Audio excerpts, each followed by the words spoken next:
Well, March is Colorectal Cancer Awareness Month, and here to talk about it, to help us become more aware and how to deal with it, is Dr. Jacquelyn Charbel. She's a brand new colorectal surgeon at MSU Health Care and also an assistant professor of osteopathic surgical specialties within MSU's College of Osteopathic Medicine. And Dr. Charbel, welcome to MSU Today. Hi, Russ. Thank you for having me to chat with you about this today. So first, give us a little bit of your background and why were you attracted to MSU Health Care? MSU Health Care has so much to offer. I was in a private practice before in a community setting, which was great, but I have always wanted to do more with the academic side of things. Michigan State offers everything in the realm of research, teaching, patient care. You know, it's really got the best of all worlds. So that's what truly attracted me to this position. And what are osteopathic surgical specialties?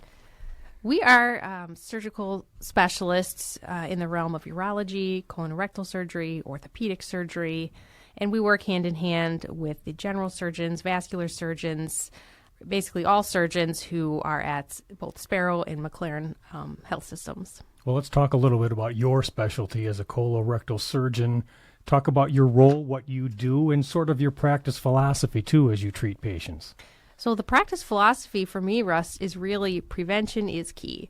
The best thing you can do is to get screened for colon cancer. Of course, March is Colon Cancer Awareness Month, as you mentioned. So this is really the time to bring attention to colorectal cancer screening. Get your colonoscopy. That's the best thing I can say. The age limit was lowered a few years ago to 45. It used to be 50. But because of the uptick we've seen of younger people with rectal cancer, colon cancer, for this reason, several agencies lowered the guidelines to 45 to catch those earlier. Because if we catch them early, you have so much better of an outcome as far as cure rates and longer survival. So really, that's what I could say is get your colonoscopy. If you're 45, you know, it won't be an issue. Just tell your provider, I want to get my colonoscopy. Who should see you and when, and talk about some of the risk factors? As far as who should come to see a colorectal surgeon, anybody who has a concern that they may be having a rectal problem, hemorrhoids, bleeding, pain, itching, troubles with bowel habits, you know, they've noticed a change in bowel habits. Those are all great reasons to come and see a colorectal surgeon. And would they need to see you to get the colonoscopy, though, or you would review what's done, or do you actually perform those, too? I do quite a few colonoscopies for screening, for surveillance. I do them. Gastroenterologists do them. General surgeons do them. So really, as long as the patient is being seen by someone who does scopes, that's really the key to prevention. Doesn't have to be me necessarily, but somebody in that field. Right, and I know I've had the colonoscopy, and I've also been able to do the, can I say poop in the box on a podcast? But the Cologuard, Yes. Does that fine with you too? Is that a great development? So we can talk a little bit about Cologuard.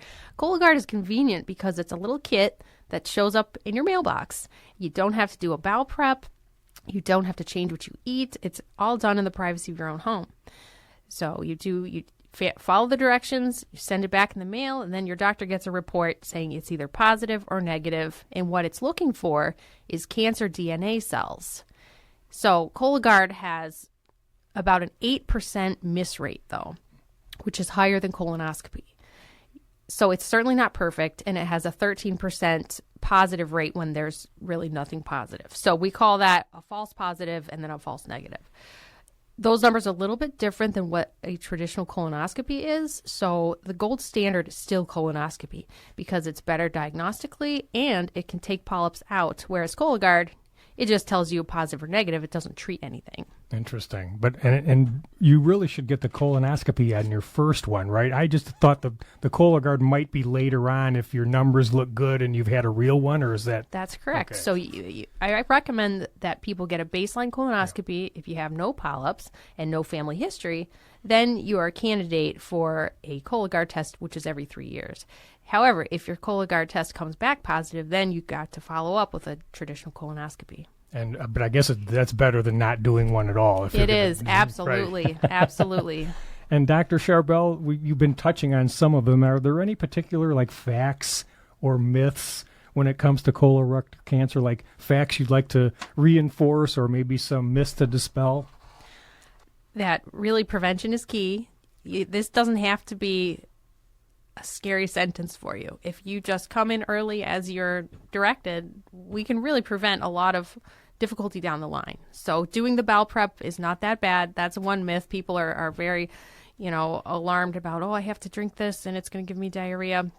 That's true, but it's it's worth it. It's worth one day of diarrhea. It isn't pleasant, but you're right. It's not the end of the world, and it could save your life. Exactly. Quite frankly. So how is care evolving? Is there some research on the horizon that's exciting you? Is treatment getting better and more comprehensive? Right. There are so many exciting research projects in the works, and Michigan State is part of that with Dr. Contag's research team. He has such great innovative ideas, and I am proud to be partnering with him in some of his research. So we are working hand in hand with his bioengineering department, and also from my aspect of the clinical side, to look at ways we can detect polyps earlier before they may be visible to the naked eye, with things like fluorescent marking and nanoprobes. So much going on in that field of research right now. Like before even the colonoscopy, if you're say 33 or something, they could find it if they looked? Or? So this would actually be done at time of colonoscopy. Okay. And the idea is to help visualize tiny polyps before they may be evident to the naked eye, and also to help find polyps that may be hiding behind a fold and you don't necessarily see it on your first pass. So these are ideas to improve visualization, thus early detection and treatment. So how much of this is hereditary and inevitable, or how much can your lifestyle efforts impact whether you get, colon cancer? Great question. So most colon cancers are what we call sporadic, and it occurs in people who don't necessarily have a family history. That's why it's very important to get screened. Even if your parents or siblings didn't have any issues, you still need to be screened. Lifestyle risks we could chat about. Obviously, physical activity is a big one. You've got to eat exercise, right and move like anything else, right? Absolutely. So you want to eat your fruits and veggies. A high-fiber diet is key. Also, hydration.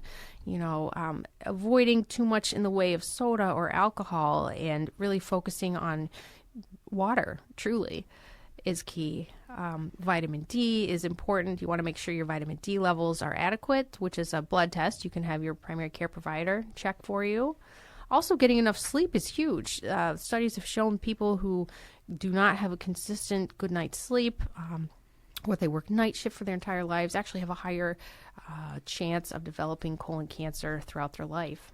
It's like sleep and regular dental checkups, right, are two of the most important things you can do. Dental checkups are huge. Yeah. Also, looking at your red meat intake. So, Dr. Charbel, I mentioned that you're, in addition to being a colorectal surgeon for MSU Health Care, you're an assistant professor of osteopathic surgical specialties in MSU's College of Osteopathic Medicine. What do you like about working with the students? You're obviously a busy surgeon, but you must enjoy working with the students. Absolutely, Russ. Working with students is a very big part of why I wanted to come to this university. So I enjoy working with students not only clinically, in my office, in the OR, but also my goal is to eventually start teaching within the college as well. Between teaching, research, and actually operating, that's a lot of how do you get that sleep we just talked about? That's exactly. So important, right? So, Dr. Charbel, is colorectal or colon cancer research and treatment, it's not a field where there are a lot of women, is it? Or is that changing? So that's actually changing, Russ. There are more women coming into this field over the last 10 years, which is a great thing. Eventually it will become most likely equal with women and men as far as the number of colorectal surgeons of either gender. And how did you get interested in this particular area? That's a good question, too. I will remember being a third-year general surgery resident, and it was my first rotation on colorectal surgery. And I just, from the moment we started that case, I just knew what a great feeling to rid someone of a cancer. And you really give them their life back. But the goal now is to not let it get to that point. Really catch it early so you don't have to go through those big operations. But they are life-changing, and there's such gratification in being able to give somebody their life back from that. Well, Dr. Charbel, again, we mentioned March is Colorectal Cancer Awareness Month. So just summarize what you want us to be more aware of, and of course that means get screened. Right. So look, pay attention to your bowel habits. Look for rectal bleeding. If you have any of those red flags, certainly bring it up with your primary care provider and then get you to the right place to be treated and evaluated properly. Don't delay on your screening. That's the other big thing. If you're 45 or older, make sure you get your colonoscopy. Or if you're younger than that, but you have any, quote, red flags that we talked about, that's another reason to be seen. Well, to get in touch with Dr. Charbel, it's healthcare.msu.edu. And again, March is Colorectal Cancer Awareness Month, so get your screening. And we've been talking about that with Dr. Jacquelyn Charbel from MSU Health Care. And Dr. Charbel, thank you for coming in and making us more aware of these issues. Thank you, Russ. Thank you for having me today. And I'm Russ White. This is MSU